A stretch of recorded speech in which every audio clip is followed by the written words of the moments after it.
is a very, Not you, us. this is a very old sweater. Oh, really? Oh, yeah. Oh, and then the third one right there. Oh, yeah. Board meeting. Everyone's Okay. so All right. fast. Roll my pants up. All right, it's 2 o'clock. I'd like to call the meeting to order. We need to have everybody mic'd up for Karen, because Mark Nelson asked if we'd start recording all these, so please make sure everybody gets mic'd Got up. the first one on the last time, it's up there. It is on the site? Awesome. See, you got the agenda, I was helping you.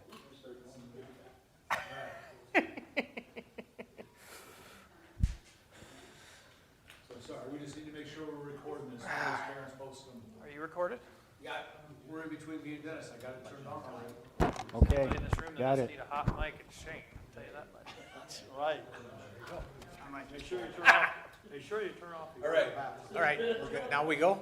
Very good. Okay, item number 1 on our agenda for today is approval of the agenda. I move that we approve the agenda. Second. All in favor, aye? Aye. Aye. Very good. Item number 2, approval of meeting minutes from December 5th, 2023 meeting. I'll move it. Second. All in favor, aye? Aye. Aye. Passes 3-0. Item number 3, approval of claims. And on that, I would call on Shane Albrecht from Baker Group to give us an overview, please.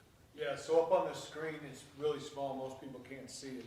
We got two bills this month from Goldberg, one's for their normal draw and the other one's for their reimbursables. The first bill is for $28,361.39. The reimbursables are $18,0670. For everybody to remember, why the reimbursables is up just a little bit from what it's been. They had 4 people here for review and stuff, so there's different amounts of people that have been here, because we've been complete punch lists out to the jail. Frederickson has a bill for $20,573.50, and that is the first of 2 bills we've received there. The next one is a little larger than that. I think it was just short of $30,000 on the next bill that will be on for next month. Total claims this month is $50,741.59. Any questions? I'll move it. Second. All in favor, aye? Aye. Aye. Passes 3-0. Item number 4 on the agenda is a financial report, and I would call on Dennis Butler to provide that, please. Okay, well, we have the Justice Center taxable bonds, did not change, still $4,379,000. The ARPA funds is $998,831. That reflects what the board did send back in, the $470,000. That's what's left there. You come down to miscellaneous, we got $21,919 worth of interest this last month. And taking the bill, now these do include all the bills off that you got approved today, so they have been taken off already. So you still have $216,972 left in miscellaneous. A word of caution there, this interest will probably be going down because we're using more funds up. Obviously less money. And eventually there'll be money going into the maintenance fund from interest, because I've instructed them to invest that money, at least $800,000, because we aren't gonna be using it anyway. Keep increasing that, so we can draw interest there to put in the maintenance fund to help us with the $400,000, eventually federal care. So that's where we're at, $6,595,144.95 total. Maintenance, we'll put $200,000 more May 1st in there for that, and the rest of it is just, that's it. Any questions? None. Thank you, Mr. Butler. Yep. Okay, item number 5 on the agenda today is information on Dan Moore's reappointment to the authority by the Sioux City City Council, and I'd call on Dan Moore to give us a report on that, please. Well, I'm pleased to report that the City Council and Mayor approved my reappointment for another 4-year term starting January 1, 2024. Congratulations. So I'm excited about it, thank you. And I had the full support of the City Council and the Mayor. Thank you. So you're good through 27 then, 4 years? I have a question. The authority's bylaws, when you're reelected for a 6-year term. My question is just, what happens there? That's my only question. We need clarification on that, because I wonder if they just reappointed him and thought it for this should be the same timeline as he originally was reported, and it should have been 6 years. Your original term was 4 years, but then. For the bylaws, it's 6 years after that. Yes. Okay, So I just wanted you to be aware Well, I'll- that spot is supposed to be for 6 years. okay. So we maybe need a correction on that Sure. on the We- next city council meeting, if you could. Yep, I'll get that done next We year. don't want to lose you. Well, thank you for that. I hope I didn't blow it. All right. Anything else on that, Commissioner Moore? No, nothing further, thank you. Thank you. Item number 6, information on LEC maintenance costs for Woodbury County, and I would call on Shane Albrecht, please. Yes, thank you, and I'd like to ask Kenny Schmitz to come up here as well, please. So right now, the county's in the process of putting their budgets together and for all the different things, and everybody's gonna be meeting on those soon. Kenny and I were talking, we've got a maintenance fund, we just seen it has $1 million balance. But we need to set up a division between what's in Kenny's budget, Woodbury County's budget, and what's in the authority's budget to cover under maintenance costs. So right now, we looked at Siouxland District Health and kind of what goes on there. It's kind of the reverse of that here. So Siouxland District Health, they pay for all costs up to $25,000. Any cost greater than that then comes before the board to pay for. So I looked at it as, right now, just for a suggestion, you guys all get to pick this. Kenny's budget would cover all costs up to $25,000. Anything greater than a $25,000 cost would come to the authority for approval and be taken out of the maintenance fund. Now let Kenny talk, and then you can ask questions. Yep, so one correction to what Shane said is, at Siouxland District Health, it's not 25,000, it's actually 2,500. Okay. Different amounts, different buildings. But yes, Shane and I spoke about it, talked about it, we agreed. I did implement the $25,000 into the budget that was just input, Dennis. That you turned into your budget for all that. Yes. So that's something the board will discuss when it comes to evaluating the budgets. But again, I think it's probably a good idea to have that line item. That number could be anything you wanted. We just talked back and forth and kind of picked a number. We did. And Shane shot a number to me and asked if that sounded reasonable, and I said, yes, 25,000 sounds like a reasonable number for that, so. And I had agreed. Butler? In regards to the 25,000 sitting there in the LEC, that's great, in its maintenance.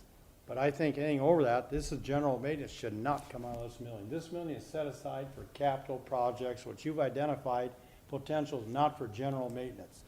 If it's general maintenance, it should come from the county. That's the only thing I got to say, is leave that $1 million alone.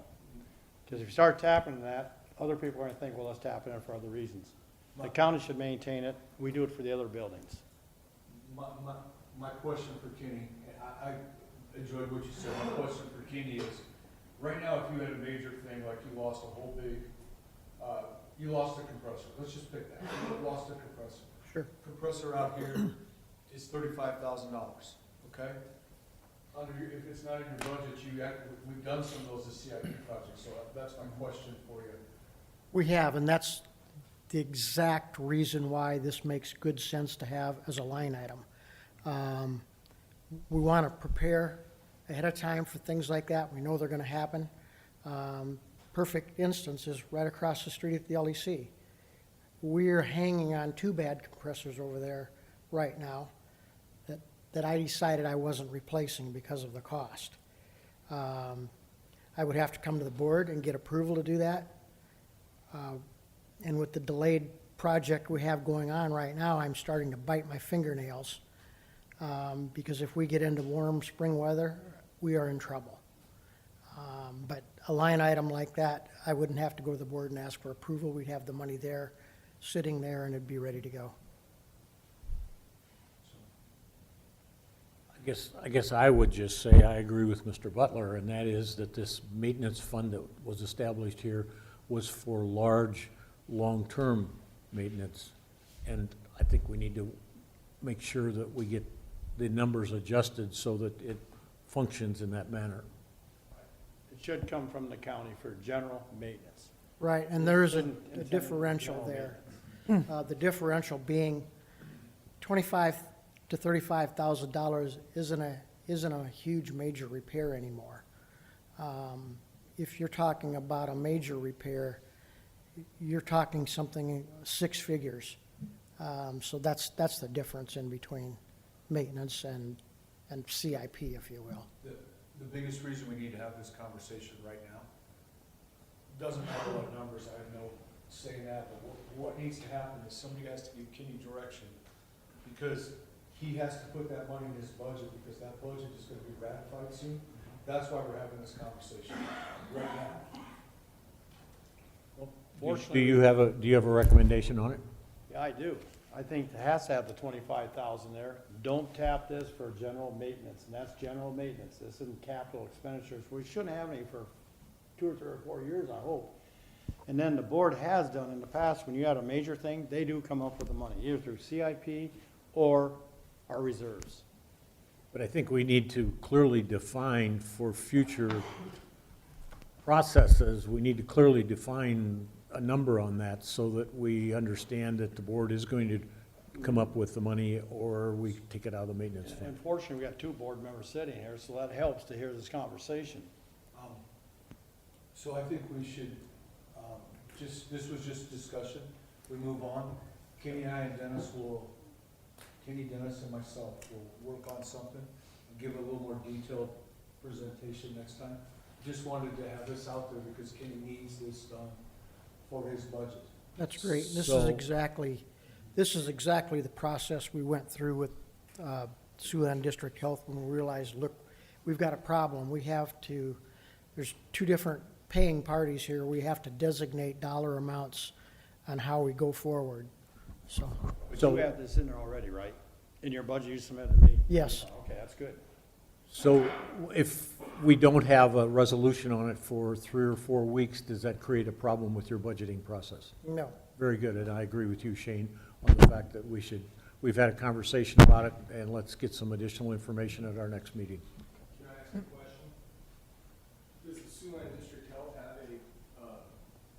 do they have a revenue source that they're taking money from the county revenue and putting it into a separate account for building maintenance? The only thing they actually pay us is 80,000 a year rent that we put in debt service. We could put that in general basic, but we chose to put in debt service, keep the levy down a little bit. But no, we don't have a specific line. If they need something done, they have to come to Kenny first. What happened before is that they were going out and do their own thing. That's our building, Right. and Well, we just- told them they have to come through Kenny. So as a taxpayer, not necessarily the sheriff, I don't know that I agree with you that that money shouldn't be used for general maintenance. You mean It's it's $1 being million? taken. Absolutely. No, I don't. The money is gonna be put in there because of the revenue that we have created, and it's put in there to offset the expense to the taxpayers of the county.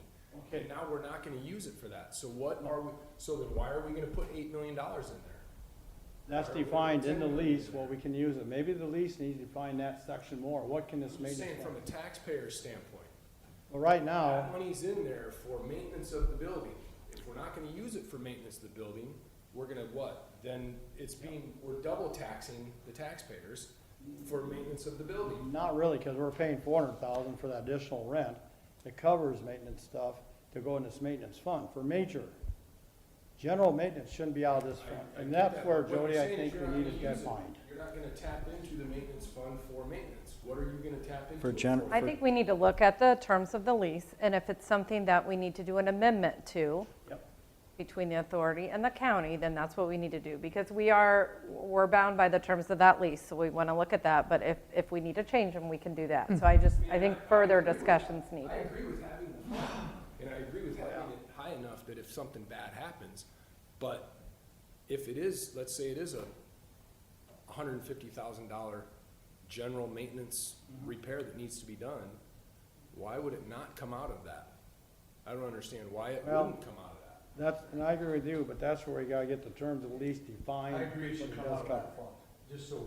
Yeah, I mean, because otherwise now you're gonna take other tax dollars to pay for that $150 general maintenance fund. Then, when there's already money that whether it has been taxed or it's coming from revenue, it's coming out of the taxpayers' money. All right, so we've got some pretty good input. If you three gentlemen would get together and get us some information before the next meeting, thank you. Whatever, Yeah, for, ready to review that, Sure. for whatever, recommendations. yeah, for whatever it's worth, I agree with Chairman Ron on those comments. And we just don't want to have that fund depleted, not saying it will be with general maintenance, but if it goes down, we're trying to cover the bases so we don't have another law enforcement facility in the condition that the current one is in. Because there was no real meaningful maintenance fund that could be tapped out and tapped on. So that was my understanding. And I think that might even be in the form of the resolutions that were passed as well, when we set up We the need maintenance to look fund. at that. Yes, I agree. Yeah, But I agree. It's critical. I agree with Sheriff Sheehan that I think that money is set aside for maintenance and that we need to use it for upkeep regardless of what it's for. Specific items though, according to the lease. It's spelled out. Well, in the and if lease. we got them in the lease, we can do And that if the too. lease if the maintenance fund runs out, the county's gonna have to backfill it anyway. The purpose of the maintenance fund was to have a fund there to make sure that we maintain the building when we have large expenditures coming on. And we're not talking about small expenditures in that maintenance fund. We've been talking about big things, and I think we need to keep that in focus. So I'll remind the authority members what the terms of the lease are right now, and same thing with the county's attorneys. And then both groups need to decide if you all want to amend it or not. Very good. Okay, good conversation. Item number 7, discussion on adoption of using the Woodbury County Board of Supervisors policy on communication with legal counsel, and I would call on Shane Albrecht to give us some information on that item. So right now, from my understanding, what the Board of Supervisors do, you guys they have a closed session, they come with their questions, and then the chair asks, their counsel, John A. Templer, the questions that are kind of a joint thing with the board. We haven't really set a policy. I've had some conversations with Jody about this. We haven't really set a policy or anything like that. And as I'm starting to see the legal bills and making sure we're being frugal with everything, I had the conversation. I thought we should just have a quick open discussion about it, about what we're doing with that, okay? So I'd like to open it back up for everybody to talk, and I would like to call on Jody to start with. Well, I think that the topic is really something for the authority board members to talk about. But I'd like to push it back and see what these guys think. From my perspective, typically I am communicating much more with the chair, but I'm also fielding calls from the other board members, and that's fine. And it's really up to the public entity what they want to do as far as communication with me. So I guess I'll start with, I know with the Board of Supervisors, what we decided is that everything would run through the chair in regards to John Templer. And so the only communication that has been with John has either been through Chairman Ung or through the attorney's office. And I think that's fine. And that was something that I was supportive of. However, I think what's different here is that I can't talk to Ron. I can't talk to Dan. And so for me, I think there is great utility in just being able to contact you with a question because I don't have other people that I can communicate with. And I know that may add to the legal bill, but I just think it's necessary given that we can only have a three-member board and we've got these rules that we have to work around. And I think I know there's been some examples where I am the middleman and I'm facilitating a conversation that you three can't have because there's only 3 members. The only reason that Chairman Wick asked for this to be on there is just so we could have this open discussion. Sure. Because as our bills keep going up Yep. for our months and stuff, it's cost for what we're trying to do, and I For sure. understand that, but it's wanted everybody to be knowledgeable of that, so nobody caught off guard with the questions. Yeah, I agree with Mark on this. Having a 3-member board makes it very difficult.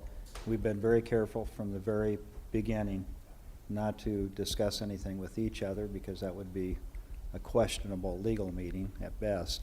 So, and I like to have access to legal counsel as well for the same reasons you do, because we can get many questions answered and not spend a lot of time trying to, we take the guesswork out of it. by talking to legal counsel. And there's been times where there's been stuff from the Board of Supervisors that I've been able to pass along directly to you, and I think that that's something that's probably going to continue from time to time. Yeah. And I appreciate the ability to do that and not have to send it on to somebody else or have somebody else do it, you know. I agree. So I think we basically, this was just discussion. Yep, that's And I fine. think the basic path is, this was to inform and be transparent and for everybody to know and understand the path we're gonna go forward. Okay? Very good. And I would just say that I think we, as the three-person board, need to think through when we've got a question for Jody, whether it's really something we need to take to Jody or if we're just having a conversation with her. I'd ask you to do that. Sure. So that we don't run the numbers up and they get it out of focus, please. Thank you. Item number 8, discussion and approval on Baker Group's time and materials cost for legal representation at $75 an hour. And I would call on Shane Albrecht to give us an overview of what we're dealing with there. Yeah, so right now, you guys, I get paid, Baker Group gets paid $34,000 a month to be here. And that's to help you be the owner's rep on the project. Because of multiple attorneys and multiple requests and multiple things going on, there's a large amount of records that need to be given to both Jody, who then gets them to John Templer, who's the Board of Supervisors attorney. It's too much to still do our job and do that. So what's proposed before you is, we would have a couple administrative people in our office putting together all these information, all this stuff. And by us doing that and getting it organized, it's less expensive than having Jody's team do that with a bunch of Definitely. garbled information that comes from me that Jody goes, don't you even know how to use Microsoft Word? So my time's better spent doing what I'm supposed to do. And rather than have me do this, this is a clerical person at our office. Mark, you and I did talk a little bit about that. So again, that's why it's the $75. That's what an admin costs in our office. I didn't put together a proposal for you because I truly did this on a time and material basis because it's the fairest for everybody. When there's a request, you have the time with it and what the request was. Otherwise, I'm giving you a number and we're guessing at what that is. And I didn't feel that was fair to you guys or the taxpayers, so that's why it's just an hourly proposal for everybody. And you also don't know what the requests are going to be. So, you know, he's got me requesting things, and then we have John Templer requesting things from the authority. And as we continue in the process and we're dealing with potential claims, we don't know. You don't know if there's going to be a high week or high month of requests or low. So And the right time now- and materials seems to be the best way to go, or time basis seems to be the best way to go. And right now, there's a number of requests out there, so our time is gonna be great right now, but later on, Jody might have most of the documents and John might have most of the documents. So that's also why I don't know what that's gonna look like. Yep. We've got a number of FOIA requests, a number of different things out there, so just different pieces. And I think you pretty much said it, Shane. I think we're going to reach a point where most of the material that we have has been gone through and gotten to Jody or whoever, and we're going to reach a point where there really isn't much to do after that. So I think it's just a matter of getting the information put together as requested so that we can keep them on top of our claims for the process we've been through at the Law Enforcement Center. Any comments or questions? It actually might save some money, Yes, Yeah. that's totally true. I agree. be more efficient. Yes. And help our case at the end of the day. And, you know, at one point, we might have an expert or other people too that are also making requests upon the authority that then get fed to the owner's rep. And so that's additional, you know, additional services, additional time. So it's best for owner rep to do it instead of someone at my office. You're going to be paying a lot less per hour. Well, I'll move it. Second? All in favor, aye? Aye. Passes 3-0. Thank you. Item number 9, information and update on the LEC project. And again, I'll call on Shane Albrecht for that, please. Kevin, you wanna come up here, please? So there's been a lot going on at the project in the last couple weeks. Today we had a very large tour. So today we had the DGA's attorney, we had Jody out there, John Templer, we had Hausman's attorney, we had both county attorneys out there, we had Board of Supervisors chairman was out there, the authority chairman was out there for a tour, I was out there for a tour, Kenny was out there for a tour, so we had a large tour going through the building, looking at everything. But really the thing that everybody should give you an update on is we've been doing some punch lists, some mock-up areas out there. We did a mock-up on Monday of a jail pod. What we said, what a mock-up is going in and setting the finish levels, doing a punch on it so that then they can take and repeat that. Because there's 24 of these pods, so if we got one, they should know that the expectation for the other ones to try to make our punch list be more efficient and go quicker. And we did some verification looks to see if we're got exposed paint and stuff like that. So they're all big and important things in getting this project finished. I have my press release that I normally read, but Kevin, before I read it, do you have anything else to add? No, so you mentioned, yeah, we kind of went through some areas out there just to make sure we're getting stuff done to a level of completion that's acceptable. We can make these punch lists more efficient. And then our plan again in 2 weeks is to come back and verify some of the previous areas that we punched that are done and ready to be moved in. I know we got furniture orders coming here in January, February, so we're trying to help them get that work accomplished as well too. So I think it's good progress here over the last week and probably since the last time I was up here, so I was happy to see that. So the authority's focus continues to be working with Hausman Construction and Goldberg Group Architects on the completion of the project. A punch list verification was requested by HCI in the county attorney's space in Lower C on Monday. Corrective work and punch list work is still going on in the sheriff's office, court space, medical observation, and those areas were punched during the week of October 23rd. Punch lists were created the week of November 20th, 23 in Upper C Intake, Jail Administration, and Room 1086. The corrective punch list work is still ongoing. On December 6th, a punch list was created for exterior items minus items yet to be completed. A mock-up was requested by the authority for a cell pod, exposed floor, ACT, which is acoustical ceiling tile area, or drop ceiling, and a typical CMU wall. This will be reviewed on Monday, December 18th, 2023. The authority, GGA, and Hausman are continuing to discuss Hausman's previously requested additional time and expense for the damper work. The authority and GGA have expressed their disagreement. The authority and its counsel continue to assess the additional costs and damages on the project and taking proper steps to ultimately hold the responsible parties liable for such additional costs and damages to be incurred by the authority. What? You have copies? Yes. Yes, and by the way, the news media that's here, Shane has copies for you on that also. I have one.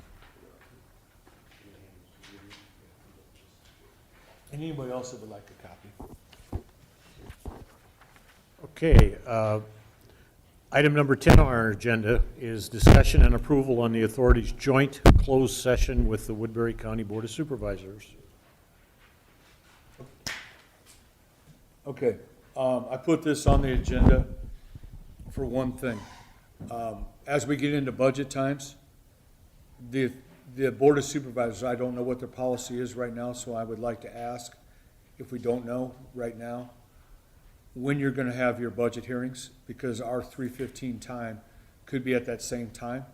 So I don't want, we may need to move our joint closed session to a time when you're not having budget hearings, and with our attorney having a very busy schedule, I wanted to get that information to her as fast as possible. Right now, we're gonna make somebody's gonna make a recommendation that we don't have another joint closed session with the Board of Supervisors till the middle of January, so skipping next week. But we need to have and we'll have an authority meeting then as well. We need to have a plan for when we want to have our joint closed sessions. That's the whole purpose of this. So that's the discussion. I wasn't able to talk to Matthew, so I don't know what you guys are doing with the budget hearings. You know, when we got some hearings scheduled, Dennis? Our tentative goal is to start budget hearings the 9th of January. The 2nd, I'm gonna have Okay, a, excuse me, we've reached 2:30. We need to have a motion to go into closed session. I'll move it. Second. Roll call vote, please.